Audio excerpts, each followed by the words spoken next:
lui, c'est le théâtre. La mer, théâtre, roman. Voilà, c'est ça le thème de la rencontre. Et bien sûr, les organisateurs Brigitte et puis Catherine qui lisent tous les livres ont réussi à trouver qui a rassemblé les deux livres de Roxane Bouchard, qui est là, qui vient du Québec, et Christophe qui est là. Alors, il y en a que deux. Ouais, je pense que oui. Alors, je commence par Roxane. Roxane, elle a étudié les lettres à l'Université du Québec et l'histoire de l'art aussi. Elle enseigne depuis 30 ans dans ce qu'on appelle au Québec le cégep. C'est une distinction là-bas entre le collège. Le cégep, c'est les collèges publics, et puis le collège, c'est plutôt pour le privé, si j'ai bien compris. Pas tout à fait. Il n'y a pas vraiment de correspondance entre le collège ici et le cégep. En fait, le cégep, chez moi, ça correspond au pré-universitaire. J'enseigne donc, c'est comme les 2 premières années d'université chez vous, j'enseigne aux 17-19 ans. Ah d'accord, 17-19. D'accord, donc ça fait une trentaine d'années bientôt que vous enseignez? Oui, déjà. Oui, carrément. Et puis, à côté de ça, vous écrivez aussi, vous avez pas mal de romans à votre actif, une douzaine, un peu plus. Et puis, vous écrivez aussi du théâtre, et aussi une forme qui est moins connue, le monologue. Le monologue, ça c'est quand même intéressant. C'est du monologue théâtral, c'est du théâtre. Réadapte en livre. Un auteur français qui écrivait ça, qui s'appelait Charles Cros, qui écrivait des monologues, qui est un peu passé sous silence maintenant, mais c'est un gars intéressant. Et voilà, et donc vous avez écrit 3 romans qui nous intéressent aujourd'hui. Et le premier de la série, où apparaît le fameux enquêteur qui s'appelle Joaquin Morales, c'est Nous étions le sel de la mer. Alors, l'histoire de ce livre est intéressante parce qu'il a été écrit en 2014, et puis là il ressort dans une édition française, aux éditions de l'Aube, collection Aube Noire, et donc vous l'avez écrit en 2014, il est ressorti il n'y a pas très longtemps, et surtout il a eu des prix. Il y a eu 2 prix au festival Quai du Polar, donc le prix du public et le prix aussi qui s'appelle Derrière les murs, qui est attribué grâce aux lecteurs des 4 prisons de la région. Et donc ça c'est une première fois, c'est une première. Il y a eu deux prix pour ce même roman, Nous étions le sel de la mer. Voilà. Et donc il y a eu des suites à ce roman-là, parce que ça a plu, j'imagine, et puis je crois qu'il y avait une demande de l'éditeur. Et donc il y a La mariée de corail qui a été écrit en 2020, et Le murmure des Acapiques. Alors est-ce que c'est une suite? Moi j'ai pas lu ces deux-là. Est-ce que c'est une suite? Est-ce que c'est une trilogie? Comment ça se passe? Alors oui, mais en fait comment ça fonctionne, c'est que j'ai été publiée au Québec, mais pour être distribuée en France, moi ma maison québécoise ne distribue pas en France. Alors il faut que ce soit racheté, il faut que le livre soit racheté par une maison d'édition française, d'où le décalage entre les deux. Et quand j'ai publié celui-là, il ne devait pas y avoir de suite. En fait, chez nous, il est publié en littérature blanche, comme un roman d'ambiance maritime. Et donc, il est acheté les droits ont été achetés par une maison d'édition à Londres. Et c'est l'éditrice à Londres qui publie Ragnar Jonasson, Johanna Gustafsson, Lilia Svidar de Tyr. Alors, cette maison d'édition-là se spécialise dans la traduction de polar dits littéraires. Et quand je suis allée au lancement à Londres, là, l'éditrice, elle m'a dit, nous, on aime ça, ton ambiance, ton enquêteur, tout ça. Et donc, elle me dit, j'achète pas un roman, j'achète une série. Ah! Alors, je suis retournée, donc, on en parlera tout à l'heure, donc je suis retournée dans mes recherches en Gaspésie et j'ai écrit une suite à cette enquête-là, avec le même enquêteur, et après ça un deuxième, mais chacun des livres se lit indépendamment. Et donc, l'Aube a acheté mes 3 romans policiers. Ça tombe bien. Ça tombe très bien. D'ailleurs, vous parlez des prix, il vient de remporter le prix de la Compagnie des Pêches à Saint-Malo, au Festival d'étonnants voyageurs. Parce que c'est drôle, parce que ça se passe dans un chez nous et ça fait écho. Je ferai un tout petit résumé du livre de Roxane juste après, mais je vais présenter Christophe aussi. Alors Christophe, lui, il a une grande carrière aussi derrière lui déjà. Et il y a une grande carrière aussi devant, parce que ça commence. Donc il est né à Brest il y a 60 ans. Et il a un CV qui est aussi foisonnant que son roman. Voilà, c'est très très complet. Il a fait des études de commerce, de droit, de communication, de journalisme, au fameux CELSA de la Sorbonne, avec un petit DEA de sciences politiques en poche. Il a fait un petit saut aussi à l'UBO, donc l'université Brest-Occidentale. Et avec tous ces éléments, on peut se dire que voilà un homme curieux. Et la curiosité, ça amène souvent au journalisme. Et donc, il a fait ses premières armes au Télégramme. Et puis après, il a enchaîné à l'Express, où il est resté presque 10 ans. Je crois. Ouais, 10 ans. 10 ans, ouais. Et il a aussi été un des pionniers d'Internet, puisqu'il a créé le premier site de l'Express en ligne en 95 quand même. Donc c'était vraiment une première, un pionnier quoi, véritablement. Et puis il y avait aussi le fameux site qui s'appelle Transfert.net, qui était un journal, est-ce qu'on peut dire un journal de geek, un journal en ligne, ou en tout cas sur les nouvelles technologies. Voilà. Et donc ce roman-là, qui s'appelle L'Armée d'Édouard, aux éditions Robert Laffont, mêle écologie, fond maritime, on va dire, ou en tout cas l'océan est aussi assez central, et puis il y a bien sûr l'amour de la mer. Voilà. Et donc alors je fais un petit retour sur Roxane pour résumer cette petite, enfin vous faire vraiment un très très court résumé. Alors est-ce que vous savez où se trouve la Gaspésie? Parce que c'est un roman qui se passe en Gaspésie. Alors, c'est une région du Québec. Voilà. C'est à 1000 km de Montréal. C'est au nord-est, à peu près de Montréal. Et c'est une sorte de grosse péninsule qui ressemble à la Bretagne, qui aurait pris un gros coup de vent dans le nez. Ça a été comme effacé un peu toute la pointe. Et en fait, si on part de Montréal, on suit le fleuve Saint-Laurent, on traverse le fleuve Saint-Pierre, et puis on arrive à une espèce de grande bouche. Non, on le traverse pas. Ah bon? Ah pardon. Ah oui, on est en face de Saint-Pierre-et-Miquelon. Voilà, ça c'est pas le fleuve Saint-Pierre. Et voilà, on dit que la Gaspésie c'est une terre de misère où la seule richesse c'est la mer. Et donc ça fait écho à notre territoire bigoudin, je crois, un peu. Et donc l'histoire de ce livre, qui s'appelle Nous étions le sel de la mer, donc un joli titre, c'est Catherine Day qui arrive et qui a un rendez-vous en Gaspésie. Elle quitte tout, en fait, elle quitte la ville et elle vient en Gaspésie. Et puis elle se rend compte qu'elle va avoir le lieu de rendez-vous. Le lieu de rendez-vous a brûlé. Et en Gaspésie, il n'y a pas grand-chose à faire si on n'est pas pêcheur, à part regarder la mer et puis les étoiles, et puis regarder les pêcheurs et les écouter. Et puis un jour, Vital, un des pêcheurs, retrouve dans ses filets un cadavre, et c'était le rendez-vous de Catherine. Voilà.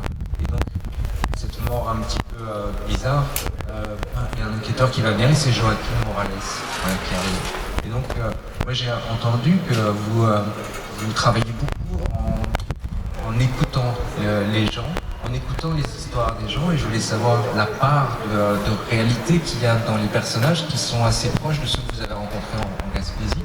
Qu'est-ce qui fait que vous avez situé votre roman en Gaspésie? Mais moi, il y a... Oh. C'est fort.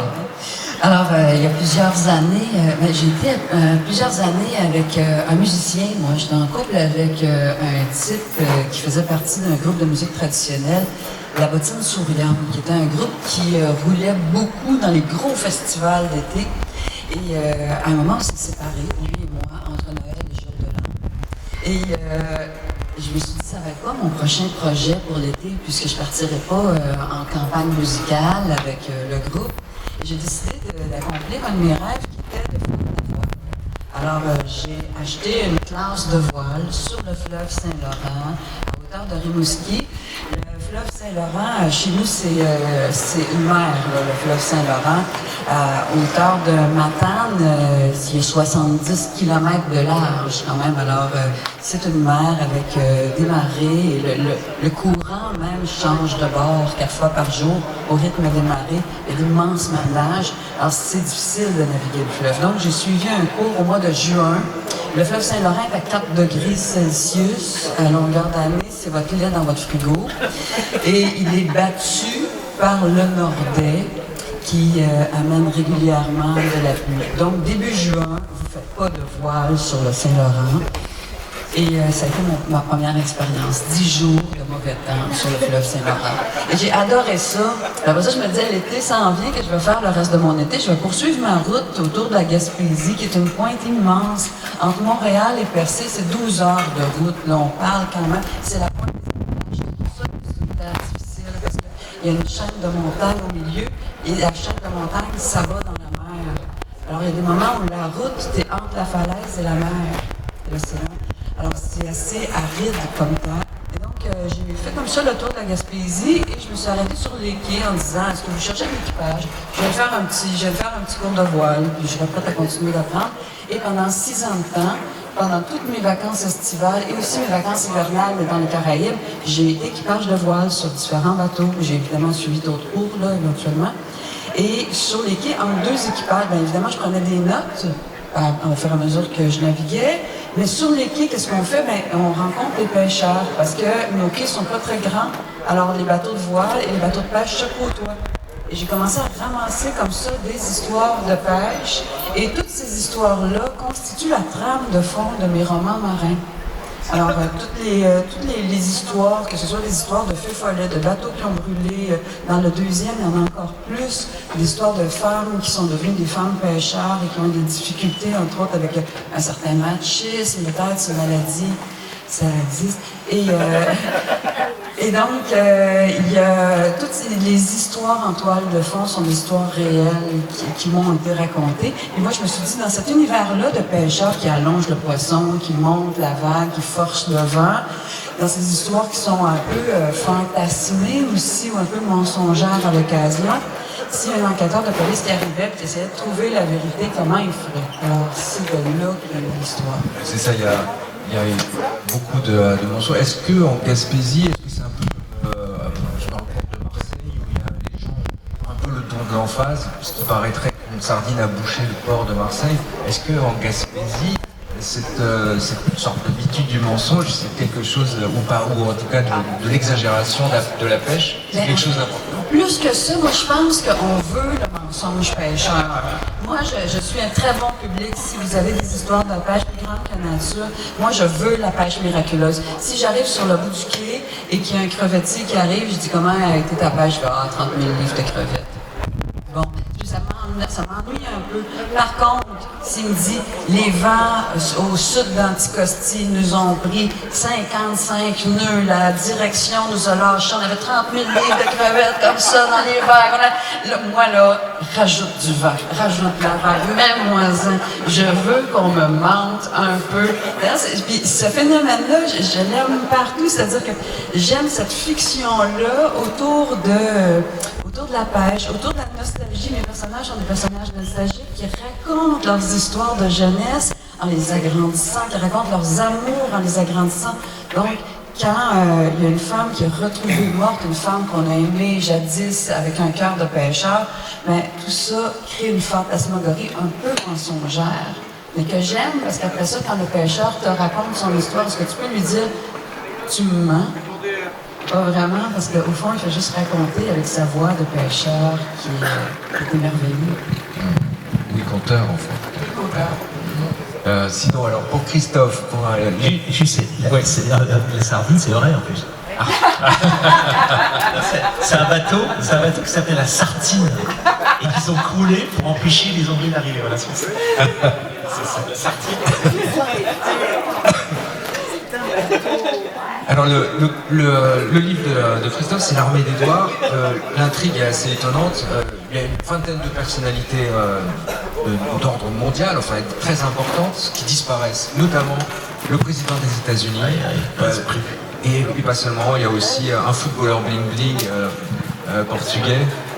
Il y a un sénateur brésilien, le bras droit du Parti communiste chinois. Enfin, tout ça en 24 heures. Et on se demande pourquoi. Et ces gens-là se retrouvent sur une île et sont filmés pendant 24 heures sur 24.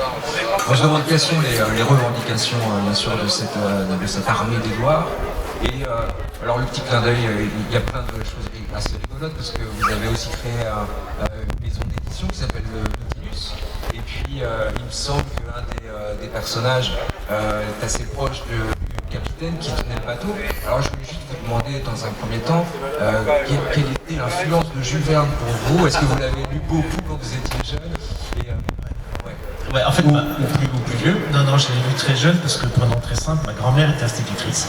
Et quand j'allais en vacances, je passais un mois de vacances chez elle, plutôt petit quoi. Et puis mon lit était entouré de livres. Bon, c'était les vieux livres, enfin, il y avait une sorte de bibliothèque. C'était votre cloison. Voilà, c'est ça, c'était mes cloisons. Et dedans, il y avait tout Jules Verne. Il y avait tout Jules Verne, il y avait tout aussi la comtesse de Ségur, etc. Voilà. Et moi, je lisais ça quand j'étais de 7-8 ans, donc je suis commencé à lire. Et donc, j'ai lu Michel Strogoff, j'ai lu tous les trucs tout petits, quoi. Donc, moi, Jules Verne, ça a bercé toute mon enfance.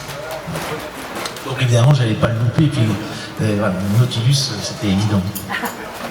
Juste une chose aussi, là, ce livre-là, c'est son premier roman, parce qu'avant, il a écrit beaucoup, Christophe, mais c'était plutôt des récits de voyage.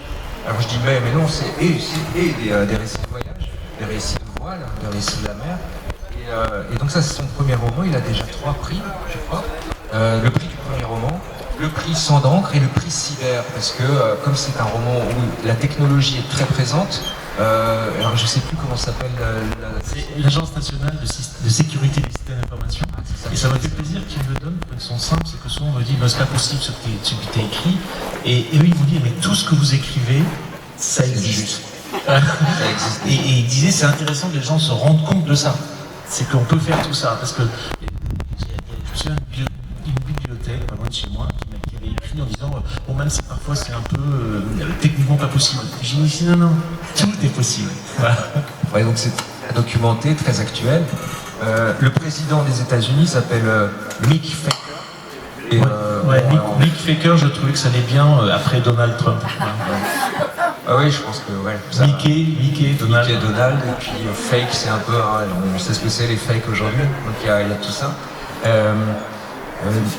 J'ai entendu dire que ce polar était peut-être à l'avenir quelque chose qui va se produire aussi dans une série télé. Est-ce que c'est avéré? C'est toujours compliqué pour les droits, mais les droits ont été ce qu'on appelle optionnés, c'est-à-dire qu'ils ont pris une option dessus et je ne peux pas les vendre à quelqu'un d'autre pendant 18 mois. Par une société qui est aux États-Unis et qui est le Machonary Pence, qui est le producteur de la première saison de La Casa de Papel. C'est lui qui a pris les droits et actuellement il cherche ce qu'ils appellent le showrunner, c'est-à-dire le scénariste qui va adapter et qui va suivre le truc. Et c'est en anglais, ils peuvent le faire en anglais, moi, je peux pas le faire. Là ils m'ont demandé d'être consultant. Ils m'ont demandé si je parlais anglais, je dis ouais suffisamment ça va, je parle bien anglais, mais pas de $, pour faire l'adaptation. Est-ce que ça vous n'avez pas peur que ça dénature votre œuvre ou est-ce que c'est plutôt la route du succès?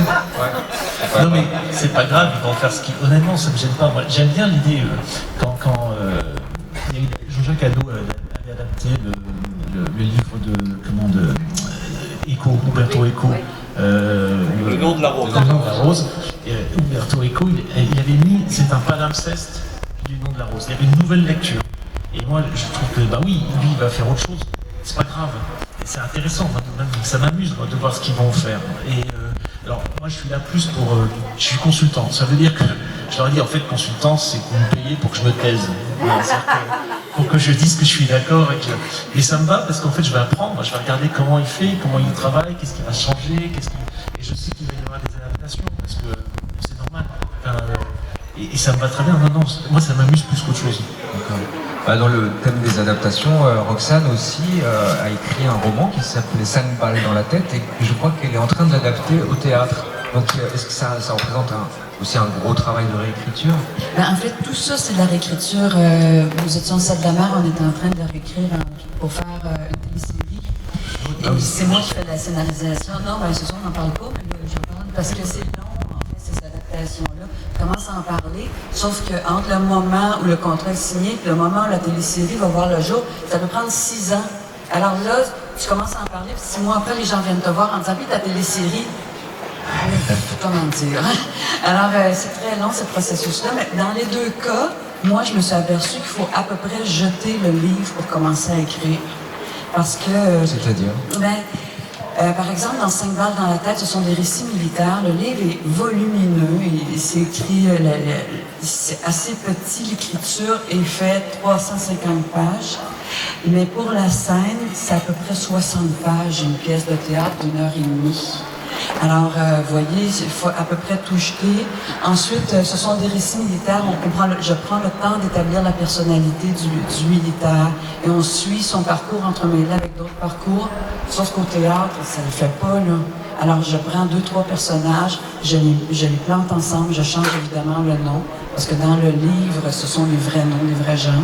Alors, je mets des noms fictifs et tout est refait pour la scène. C'est la même chose quand on fait un scénario. Toutes les descriptions qu'on voit dans le roman, ça tombe.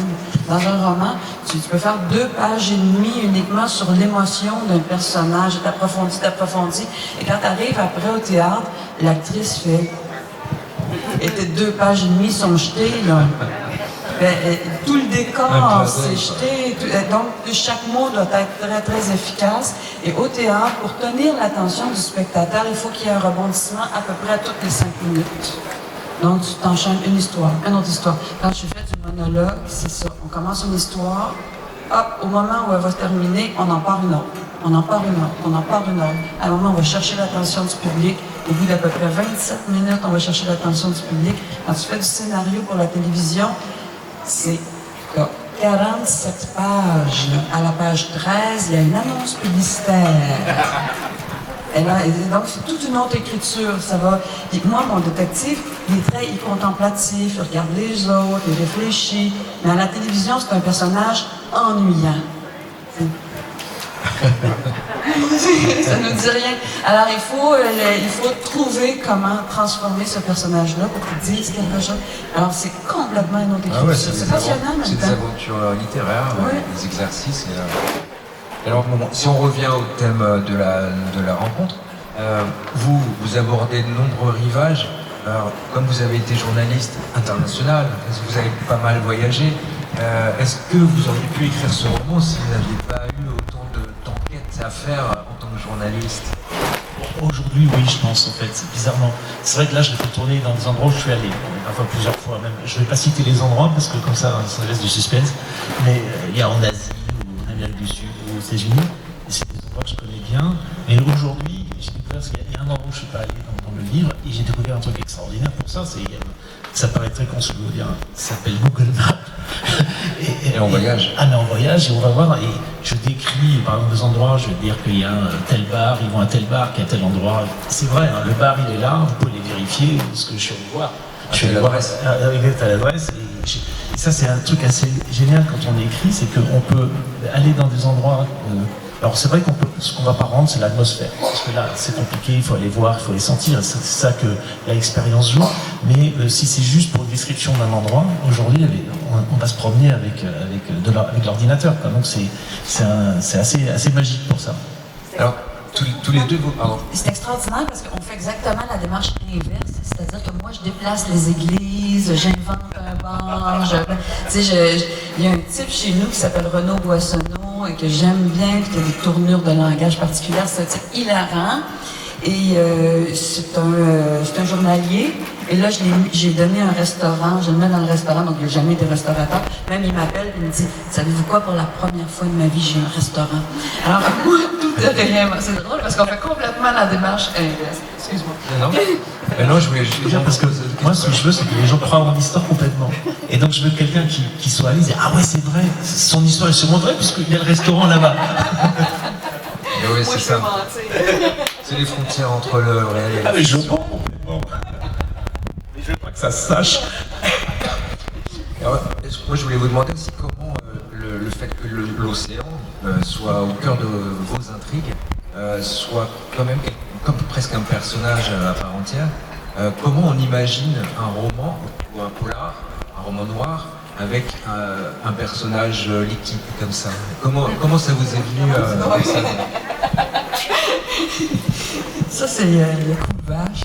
Autour des tables rondes, quand il y a une question piège et qu'on dit « Mais vas-y, commence », c'est toujours une arnaque, OK? C'est parce qu'il m'arnaque. Mais j'ai une réponse. Non, il n'y a pas d'arnaque. Non, mais entre auteurs, parce que vas-y, commence à voir la parole, bien sûr, la politesse, on les fait d'abord. Alors, moi, en fait, parlait tantôt de la vérité mouvante. Tu sais, on parlait des pêcheurs qui mentent, mais cette vérité mouvante-là, moi, j'essaie que le décor intervienne dans le récit, à travers les gestes des personnages, à travers les dialogues. Et donc, on a des pêcheurs qui parlent, et là, il y a le vieux Cyril qui dit « Bon, la pêche a-tu été bonne le matin? » Une vague. 2 vagues. 3 vagues. 4 vagues. Pas pire, puis toi. Une vague. Et là, donc, je ralentis le récit. Contrairement au polar, où il faut toujours que ça aille vite, tu sais. On regarde une télésérie, ça commence, les personnages, ils courent, où il y a une explosion, où on est dans une banque, où il y a un kidnapping, où il y a un truc comme ça. Moi, je me suis dit, si on fait le contraire, si on va sur le bord de la mer, et qu'on ralentit le récit, qu'est-ce que ça peut donner comme atmosphère? Alors, il y a un truc qui est plus de l'ordre de la contemplation. Et je parlais des vérités mouvantes. Moi, je trouve que la mer, c'est justement un paysage qui change constamment, qui peut un peu nous mentir. J'imagine que parmi vous, il y a des gens qui font de la voile. Et tu sais, le matin, tu pars, 8h30, 9h, tu dis, ils annoncent un petit coin de vent comme ça, on va laisser la grand voile. Pourquoi pas le génois, allons-y dans le soleil. Et là, 3 heures après, t'es couché sur le bateau en train de descendre tout ça, de tirer ça, de transformer ça en mouchoir de poche, tu pleures, t'as mal. Et là, tu rentres à la maison, tu te dis, le bon sens que la mer m'a menti. Mais pas plus que les pêcheurs et pas plus que les marins. Sauf que cette vérité-là, pour moi, elle est mouvante. Les émotions, les paroles des personnages. Bravo. Et là, c'est le courage, c'est quand la réponse est super, t'es là derrière, Ça commence. En fait, moi, c'est que j'adore la mer, c'est qu'il y a le mystère. Quand on fait un thriller, il y a toute un parti où, surtout un truc de la techno, on a l'impression que tout est surveillé, etc. On se rend compte très vite que la mer est géniale parce que, justement, c'est l'endroit où on ne peut pas surveiller. C'est l'endroit où tout est possible, où l'endroit où on peut disparaître. C'est l'endroit où l'homme n'a pas sa place. C'est-à-dire que il pense un petit peu qu'il a sa place au-dessus, moi je l'ai mis aussi dessous. Et donc quand il veut disparaître, la mer c'est fabuleux quoi. Je le fais donc mon prochain, j'utilise énormément la mer parce que c'est quand on a envie de disparaître, on part en mer, surtout si on a un petit bateau. Si vous avez pas d'aliès, vous n'êtes pas suivi, et qui va vous retrouver quoi. Donc la mer est un fabuleux et terrain de jeu pour faire disparaître les gens et les faire réapparaître. Et en plus, il y a un autre aspect, c'est quand juste quand ils viennent à la terre, qu'ils vont en mer, donc ils disparaissent. Et quand ils sont en mer, c'est un endroit où ils ont pu mentir tout ce qu'ils voulaient quand ils sont à terre, mais en mer, ils ne peuvent plus mentir. Et brusquement, la vérité des gens se retrouve. Donc c'est intéressant de jouer entre la présence et la personnalité de quelqu'un qui est à terre et brusquement qui se retrouve complètement faussé parce qu'en mer, la mer elle en a rien à foutre et quand elle le secoue un petit peu, il est obligé de se revenir à qui il est vraiment quoi. Et donc en termes de narration c'est génial, c'est un outil fabuleux. Alors c'est vrai qu'il est tout le temps présent et je le mets dans tous mes bouquins parce que bon, après moi mon histoire est depuis des générations tournée vers la mer, mais il y a ce côté mystérieux formidable, quoi, parce qu'on ne voit que la surface. Moi, je dis souvent aux gens, la mer, c'est quand même une forêt qui fait 3800 mètres de hauteur en moyenne et qui couvre 72% de la planète. Et on ne sait pas ce qu'il y a. Donc, j'aime bien dire qu'il y a, et là, on peut jouer aussi avec en termes de récit, c'est que, vous savez, il y a 3 millions d'espèces connues à peu près sur la Terre, mais les spécialistes disent qu'en mer, il y a entre 1 et 10 millions d'espèces inconnues. C'est formidable ça, ça permet d'imaginer tout ce qu'on veut. Voilà. Donc c'est un formidable outil fantastique. Ça inspire, oui.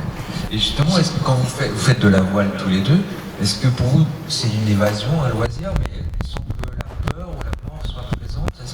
Est-ce qu'il y a quand même cette notion-là quand on fait de la voile? Moi j'en fais pas, donc et justement, est-ce que vous prenez des notes justement intérieurement pour faire rejaillir des impressions? Non, moi quand je suis en mer, je suis tellement paisible que je pense pas du tout à la mort. Je sais pas, non, c'est un truc qui me on pense pas. La mer, c'est quelque chose qu'il faut terriblement respecter, mais t'as pas besoin d'avoir peur parce qu'elle est pas méchante, elle est ni gentille, elle est ni méchante, elle est rien, elle est mer. Et à partir du moment où tu la respectes, c'est-à-dire qu'en clair, tu sais que t'es rien, voilà, c'est ça le principe de base, tu sais que t'es rien et que tu dois faire attention et que c'est à toi de faire attention, c'est pas elle, elle n'a rien à faire. Et ben, moi, tu fais ce qu'il faut pour y être bien. Et moi, j'adore. Pendant des années, ça se voit pas. Pendant des années, je me rangeais les ongles. Voilà, sauf en mer. Ah ouais. En mer, j'étais bien, quoi. Et c'est ce endroit où je pensais qu'à la mer, surtout en régate. En régate, c'est extraordinaire parce que comme vous avez plein de problèmes au boulot, vous avez plein de problèmes à la vie, vous arrivez en régate et là, vous ne pensez plus que la mer, la bouée, les machins, le vent, la voile, les autres bateaux. Voilà. Mais vous pensez plus au reste, ce qui n'est pas juste autour de vous. Vous pensez à l'instant que ça.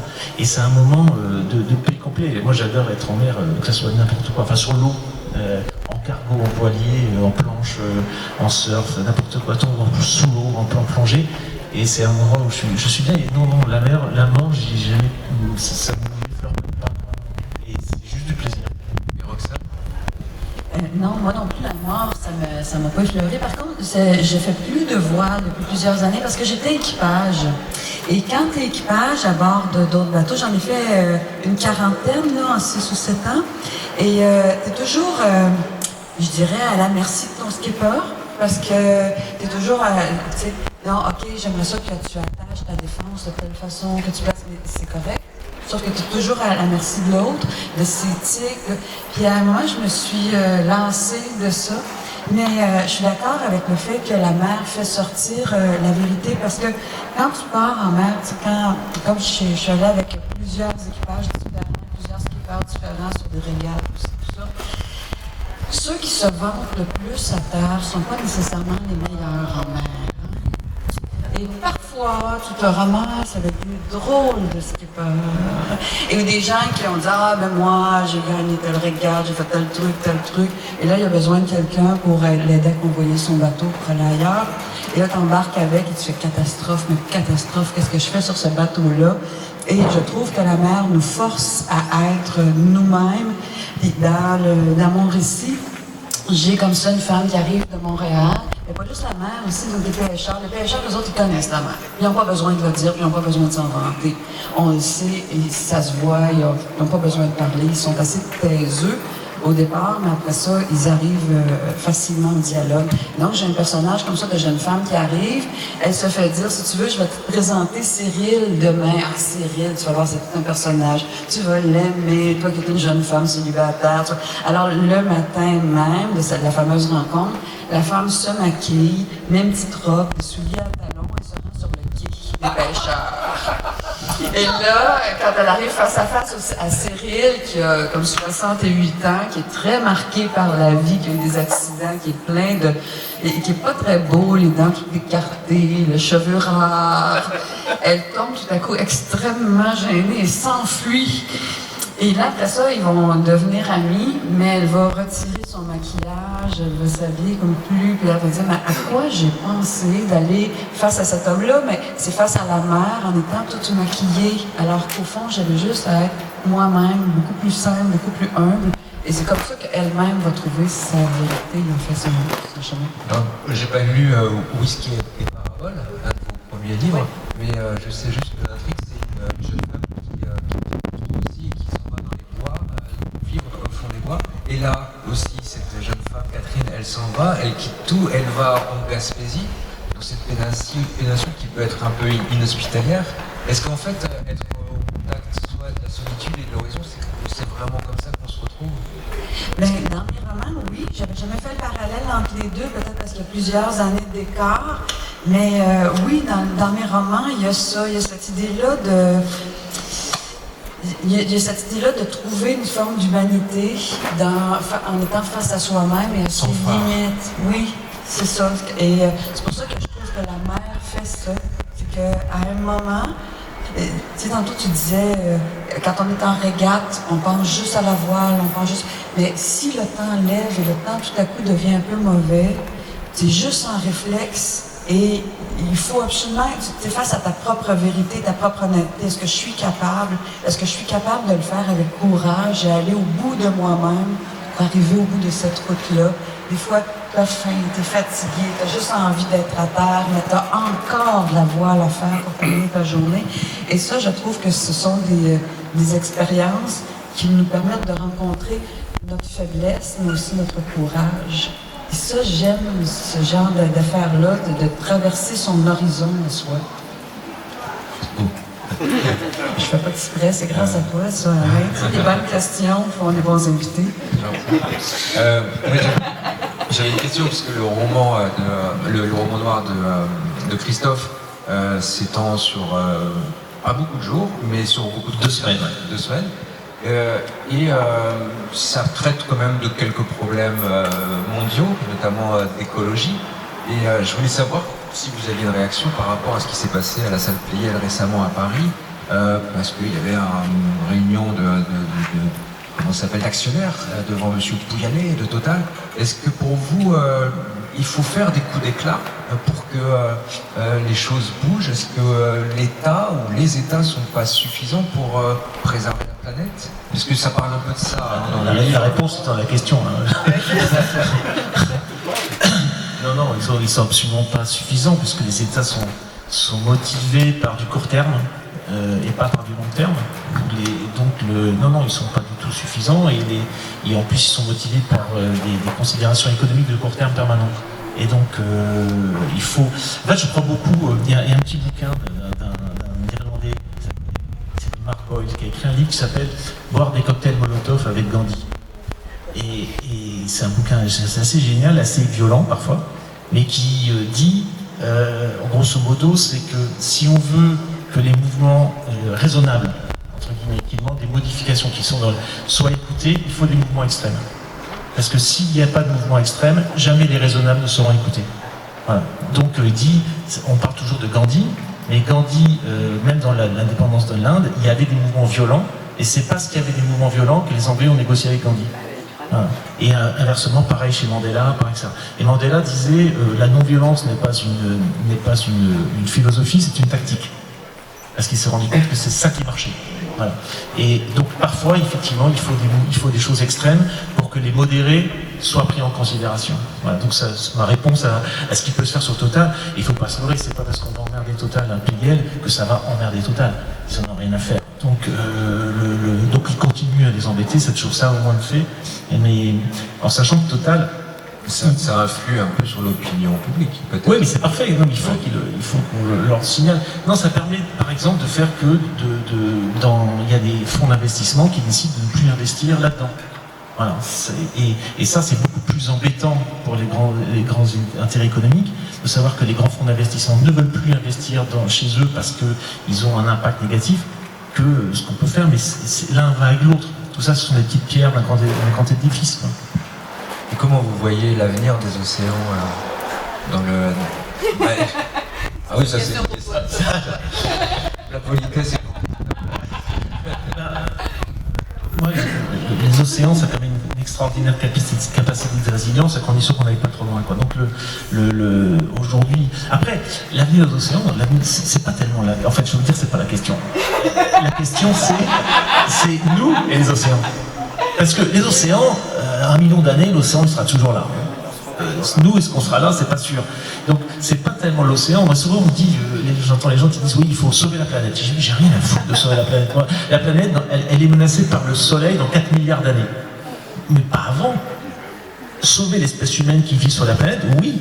Et ça, c'est un autre sujet. La planète, si demain l'espèce humaine disparaît, il y aura les fourmis, il y aura les rats, il y aura les machins, il y a plein d'espèces qui vont vivre super bien.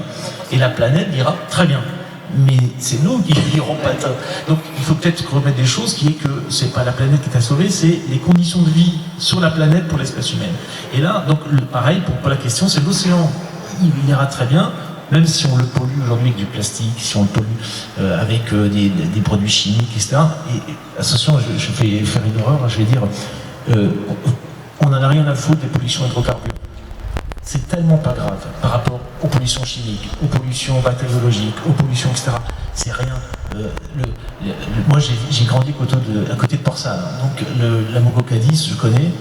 1 an après la Moco, on allait se baigner quand même. Donc, et on a fait des pêches extraordinaires, de crevettes comme ça, enfin des trucs, voilà, c'était formidable. Donc, c'est parce que ça disparaît vite. Une pollution de hydrocarbures, en 10 ans, il n'y a plus rien.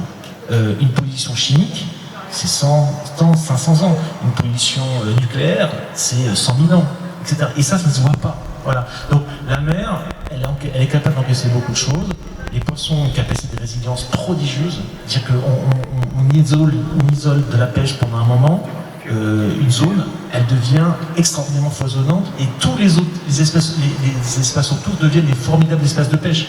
Donc voilà, l'océan, il ira très bien. La question, c'est nous et l'océan. Voilà. C'est pas croyable, hein? On a parlé pendant des heures. C'est formidable. J'ai l'impression d'être à côté d'un écran cerveau. Et ça m'intimide beaucoup. Surtout que moi, je me demande, quand j'écoute un génie pareil parler, je me demande qu'est-ce que je peux faire, moi, à ma petite échelle d'autrice pour...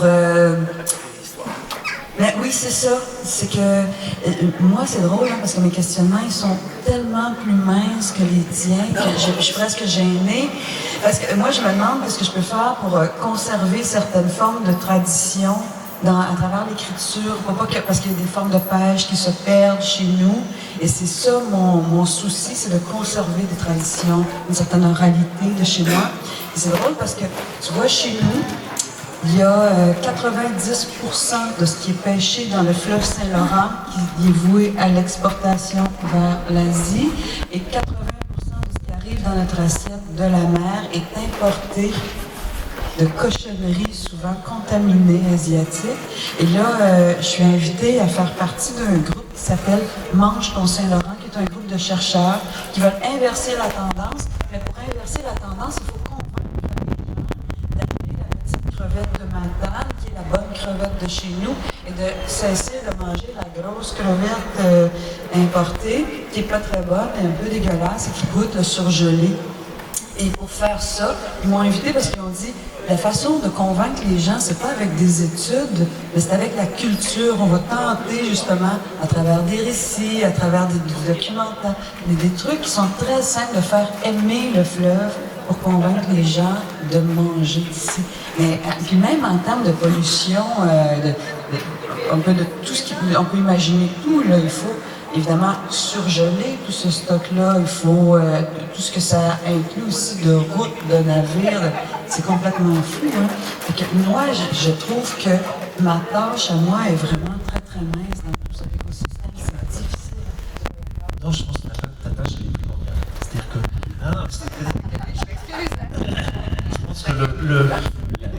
Je pense qu'aujourd'hui, l'essentiel, si on veut faire obtenir des changements, c'est pas la culture. C'est le divertissement. C'est tout ça qui permet de faire réfléchir. Moi, c'est pour ça que j'ai commencé en fait à écrire des romans. C'est parce que je me suis dit, si je veux faire passer des idées, c'est pas en racontant des trucs hyper importants où personne ne lit sauf les convaincus.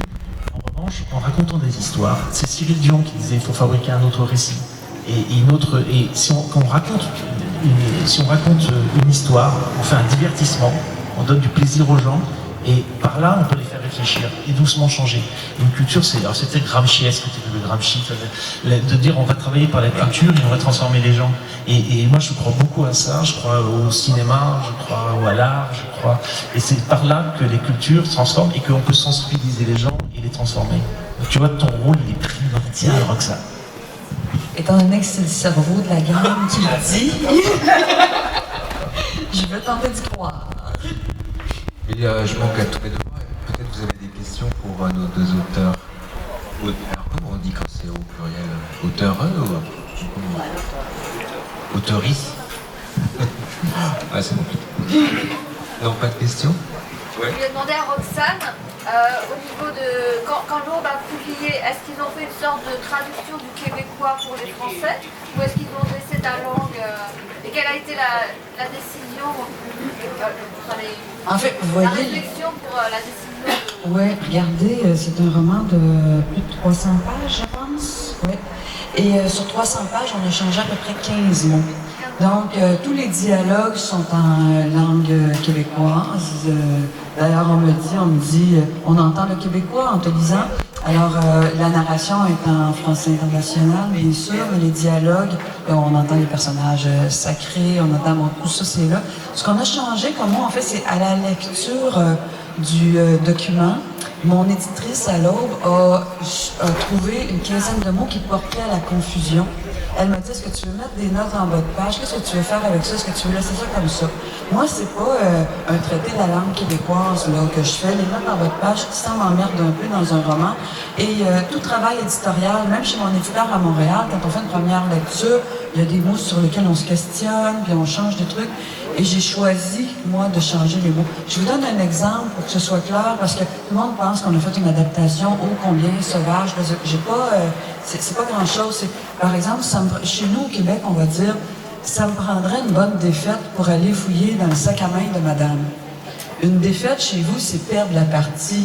Alors, chez nous, ça peut être aussi un prétexte. Alors, ça me prendrait un bon prétexte pour aller... Vous voyez, c'est pas grand-chose, et ça n'a pas rapport avec le québécois et le français. C'est vraiment des mots qui, chez nous, sont utilisés autrement et qui pouvaient amener une confusion désagréable à la lecture. Et quand on comprend ça, moi, je le comprends, j'ai pas envie que mon lecteur bute là-dessus. J'ai envie que ce soit un plaisir de lecture. Tu descends la page, puis je sais qu'il y a des gens qui sont pas d'accord, il y a des gens qui sont venus me voir à Quai du Polar, entre autres, qui m'ont dit « Oui, mais là, vous faites pas confiance au lecteur. » C'est pas que je fais pas confiance au lecteur. C'est pas ça, c'est que moi, comme autrice, j'ai envie que ça se lise bien et je veux que mon lecteur retrouve le plaisir de lecture que moi-même j'éprouve en lisant des livres. C'est juste ça. Alors 15 mots sur 300 pages. Ça va. Ça va, je pense. Hein. Et comment on fait pour traduire justement la belle langue chantante du Québec quand c'est traduit en anglais? Est-ce que vous avez un œil? Comment ça se perçoit ça en anglais? Le moins possible, hein, parce que en fait mon traducteur anglais vient de l'Angleterre et est installé au Canada et il a fait ses études de traduction au Québec. Alors il est à peu près incollable sur les expressions québécoises. Je sais que c'est pas mal.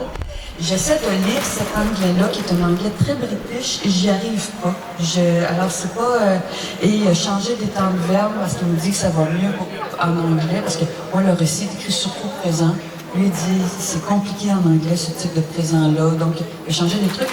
Là, au début, je voulais... Puis après ça, mon livre est aussi traduit en allemand, en italien, il s'en va en Espagne, il va rentrer en Égypte. Alors, il y a un moment où tu dis, j'abandonne. Faut pas tout contrôler. D'autant plus que j'ai une grande tâche maintenant de sauver l'humanité. Je vais essayer de m'en contenter.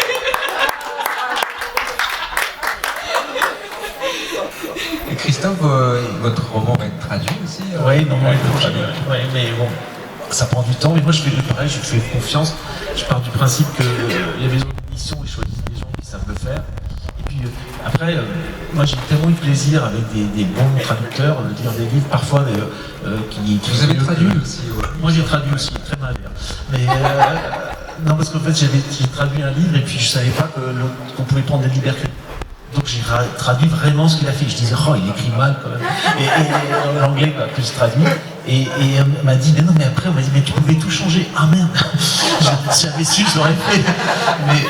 Mais donc, bon, mais je pense, moi, j'ai un auteur que j'adore qui s'appelle Arturo Pérez Reverte. Et Arturo Pérez Reverte a eu un traducteur formidable et qui est malheureusement décédé, mais j'ai pas essayé de le lire en espagnol parce que la traduction française est tellement belle. Voilà. Donc, moi, je fais confiance aux traducteurs. Quand ils sont bons, ils font des super textes. Quoi. C'est vrai, dans les traductions, moi, j'ai un personnage qui a une expression... Saint-Cyboire de Calice. Saint-Cyboire de Calice.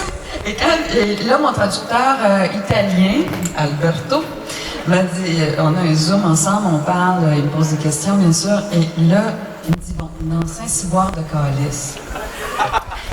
Et là, je dis, ben, vous devez aussi en Italie avoir quelques blasphèmes enchaînés, n'est-ce pas? Et là, il dit, c'est pas ça la question, c'est qu'est-ce qui est important dans cette phrase-là? Là, je dis, ben, c'est sûrement pas le sens, parce que ça ne veut rien dire comme tel. Ce n'est pas non plus l'aspect religieux, parce que chez nous, les blasphèmes sont depuis longtemps dépouillés de l'aspect religieux, puis c'est le côté chantant. Saint-Cyboire de Calice que ça va. Alors, Et là, lui, il a traduit ça, je ne le dirai pas en italien parce que mon italien n'est pas assez bon, mais il a traduit ça, donc c'est un pêcheur, et il dit « par toutes les morues du diable ». C'est beau aussi. C'est une très belle trouvaille. Ça fonctionne. Ah, c'est bien trouvé. Et est-ce que juste on peut terminer pour dire un petit peu aussi les projets? Christophe, je crois, quelque chose sur le feu qui sort bientôt. Qui sort dans plus que bientôt, il sort le 8 juin. Voilà, c'est un deuxième roman qui s'appelle La liste de l'écrivain, où il y a encore beaucoup de mers.